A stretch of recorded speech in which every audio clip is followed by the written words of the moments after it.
Go where your best prayers take you, unclench the fists of your spirit and take it easy.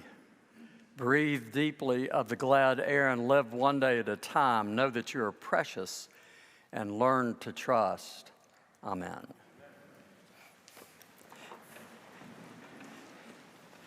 Well, good morning to all of you. It's great to see you on this. Actually, it's turned out to be a pretty morning, so it's lovely and it's busy in Knoxville. I guess you can feel it with the air show and lots of things going on, football in the air, all of that. We have some shout outs this week. We have some notable birthdays.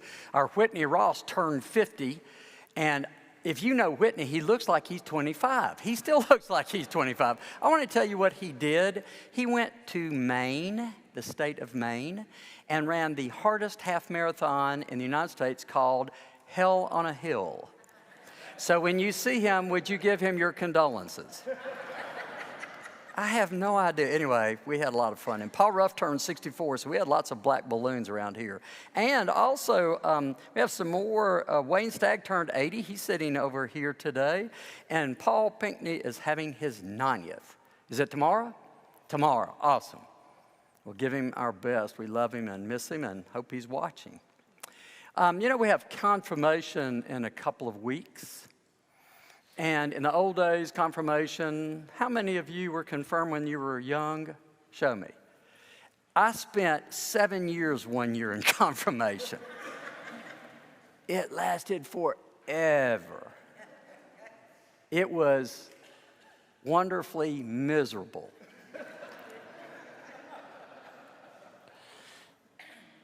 We don't do that anymore, not because education is not important, but because we have the order incorrect. Confirmation is a spiritual experience. I have no idea what class you need for a spiritual experience. I don't think you need one. Education comes after the experience, so that's what we do now. But our young people are getting together with Paul and Carrie and talking about spirituality. Isn't that lovely? So we're going to train. They'll train as acolytes and other things. They'll be in Bible study. They're going to learn the history of the church. They'll be able to say the Nicene Creed and all those things like we do, right? But we have the order right.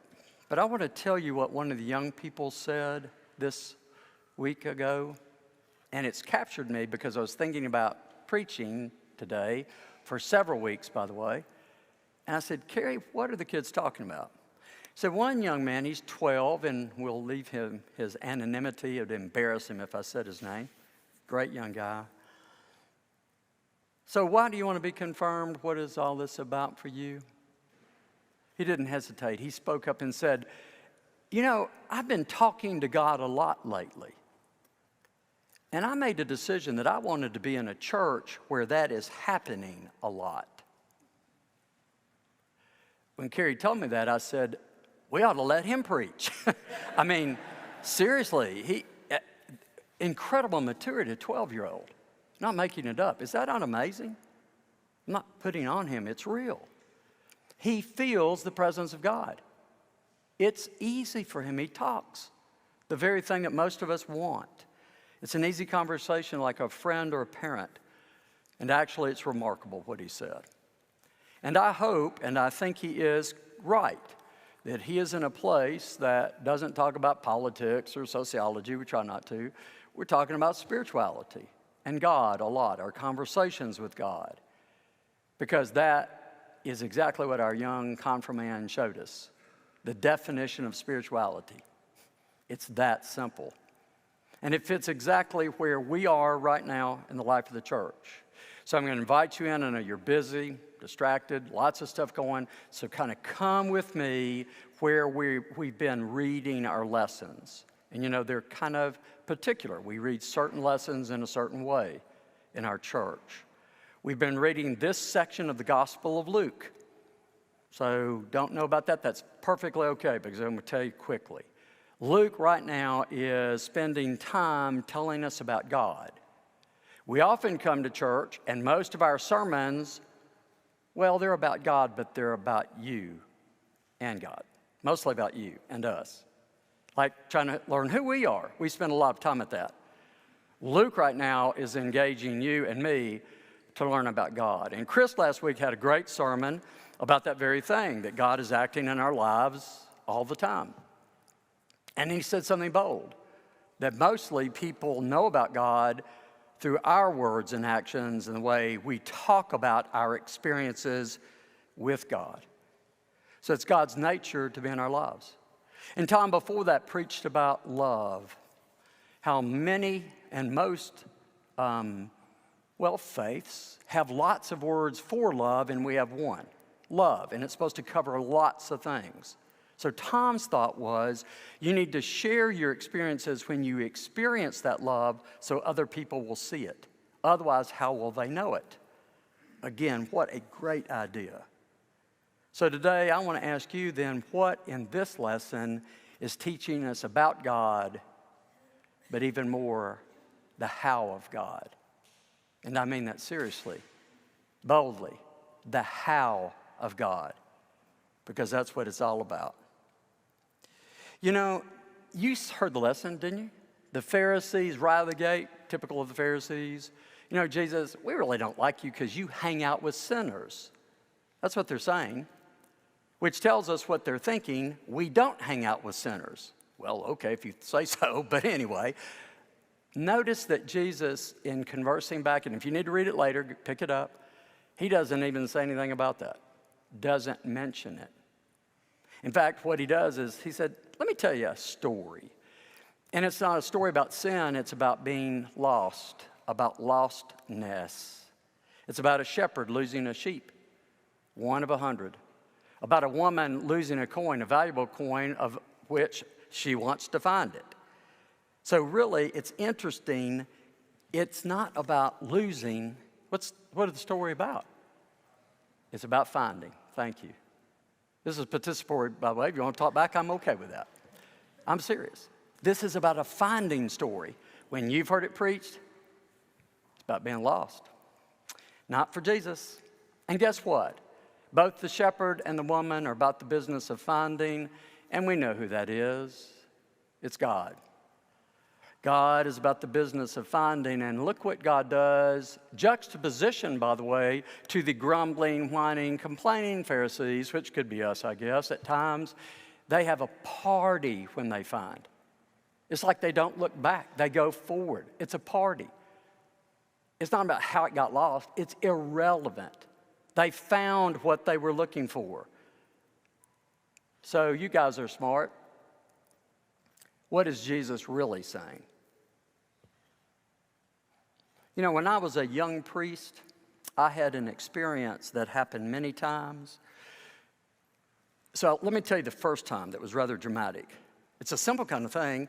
I was where the Fresh Market is today down there in Bearden, before you get to Bearden area, and whatever it was before, I think it was a grocery store. I was in there on a Sunday morning. I'd been here a few weeks at St. John's. A guy came up, he said, "Are you a priest?" Collar. Good. Yeah, yes, I'm a priest.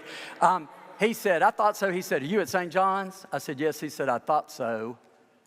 I caught the note. I said, "Did you go to St. John's?" "Used to." He said, "Till you threw me out."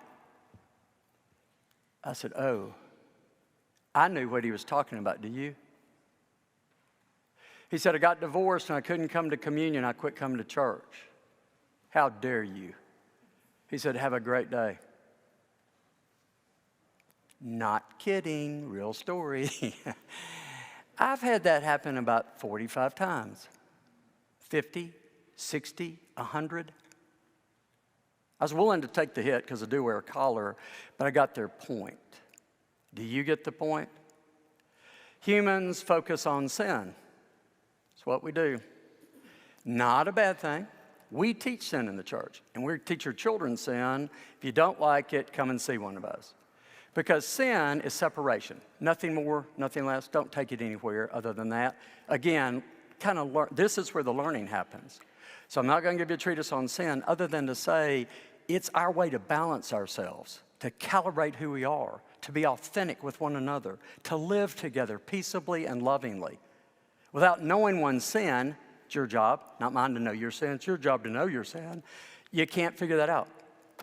But you don't have to be overwhelmed by it. Don't be overwhelmed by it. Because, I think that's exactly what Jesus is trying to tell us. I really want you to hear me. I'm okay if you don't like it. I really am okay. Jesus is not occupied or preoccupied by your sin. Why did you think that? Because somebody told you that. Jesus doesn't even mention it. He is preoccupied and occupied by finding you, by sharing his love with you. I got so compelled by this. Chris and I talked. It's Chris's fault. He mentioned Soren Kierkegaard. I reread the fragments of philosophy and almost break my brain. He writes 200 pages to describe just what I told you. One of the finest minds in the human history and Christian. God is in the business of loving. He wants to find us. That is God's nature. You don't get to describe it any other way unless you choose to, and you sure don't get to assign it because it's your opinion. Jesus says the nature of God is to find us. God is the shepherd.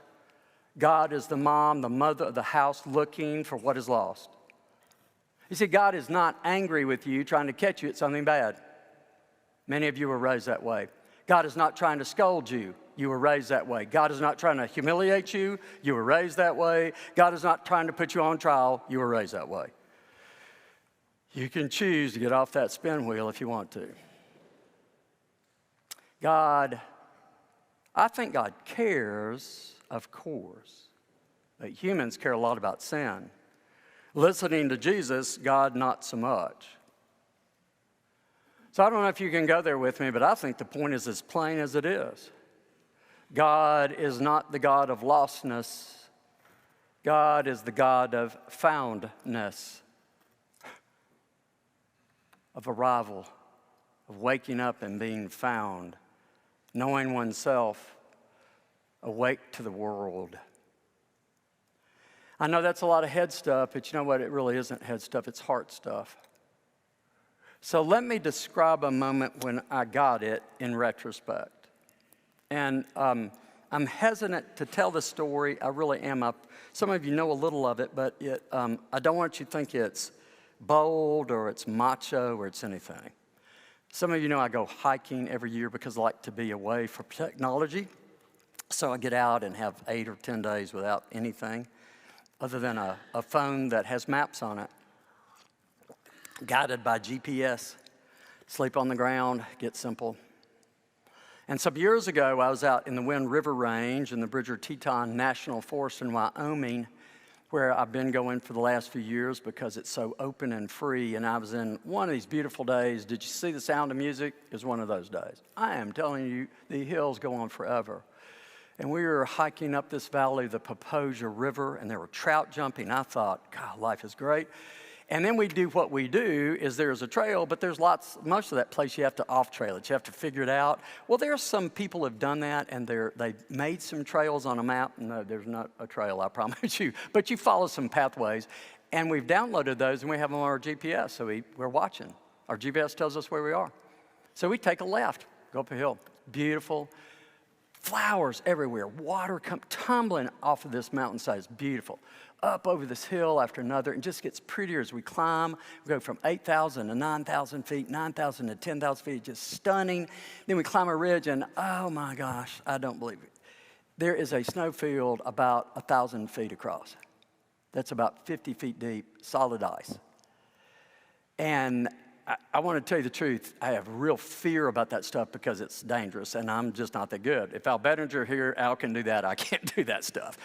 And so I thought, well, what do we do? We had our ice cleated up, went across it. I never look right or left. I keep my head down, pull along.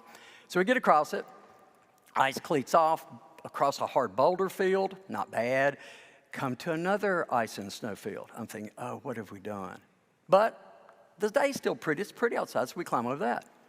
Get to another boulder field, and this is not so pretty.